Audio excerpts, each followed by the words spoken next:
गुहागरची एक आठवणीत राहणारी सफर, आशिष आणि प्रियता. पहाटेचा गारवा आणि डोंगराच्या पलीकडून उसळणारा सूर्य, असा एक सुंदर दिवस सुरू होत होता.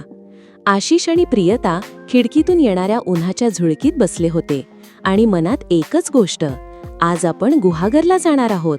त्यांनी आपले बॅग भरल्या नव्हत्या, कारण त्यांचा हा प्रवास होता फक्त 1 दिवसाचा, पण आठवणीत आयुष्यभरासाठी कोरला जाणारा. घरापासून काही अंतरावर असलेल्या चिपळूण बसस्थानकाकडे चालत निघाले. रस्त्याच्या दोन्ही बाजूंनी फुललेली जास्वंद आणि गुलाब त्यांना शुभेच्छा देत होती. प्रियता दर 2 पावलांनी आशिषकडे पाहत म्हणत होती, किती दिवसांनी आपल्याला अशी भटकंती मिळाली ना. चिपळूण बसस्थानकावर पोहोचले तेव्हा गर्दी उसळलेली होती. गोंगाट, बसेसचे हॉर्न, विक्रेत्यांचे आवाज, सर्वत्र एक उत्साहाचं वातावरण. अर्धा तास तिथे उभे राहून ते चिपळूण गुहागर बसची वाट पाहू लागले. आणि मग धुरकट आवाजात घोषणा झाली, गुहागरसाठी बस तयार आहे. बसमध्ये चढताच त्यांना खिडकीजवळची जागा मिळाली. जणू निसर्गाने त्यांचीच वाट पाहिली होती. हिरव्या डोंगर रांगा, झाडांमधून डोकावत जाणारी रस्त्यांची वळणं, मधून मधून दिसणाऱ्या नद्या, प्रत्येक दृश्य त्यांच्या डोळ्यात साठवत होते. 2 तासांनी ते गुहागरच्या बसस्थानकावर पोहोचले.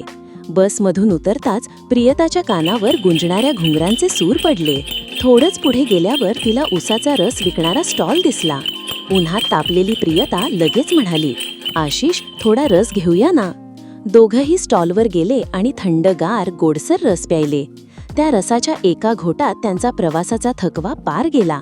त्यानंतर त्यांनी पावलं वळवली व्याडेश्वर मंदिराकडे. प्राचीन काळापासून असलेलं हे मंदिर त्यांच्या मनाला शांती देणारं ठरलं. मंदिरात शांतता होती आणि फक्त घंटांचे सूर. त्यांनी डोळे मिटले आणि देवाच्या चरणी एक क्षण विसावले. दुपारी 3 वाजता त्यांनी गुहागर बीच गाठला. समुद्रकिनारा शांत होता, पण लाटांचा आवाज खोल मनात उतरून जात होता. वाळूत पाय रोवून त्यांनी वर्तमानपत्र टाकलं आणि त्यावर बसले. तिथेच एका विक्रेत्याकडून त्यांनी गरमागरम वडापाव घेतला आणि गार ताकासोबत त्याचा आस्वाद घेतला.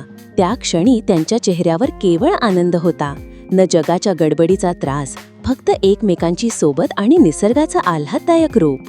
संध्याकाळी 6:30 वाजता त्यांनी पुन्हा चिपळूणसाठी बस पकडली. सूर्य मावळताना आकाशात भगव्या आणि जांभळ्या छटा पसरल्या होत्या. बसमधून बाहेर पाहताना प्रियता म्हणाली, हा दिवस कायम लक्षात राहणार. आशिषने फक्त स्मितहास्य केलं. 7 वाजता ते चिपळूणला पोहोचले.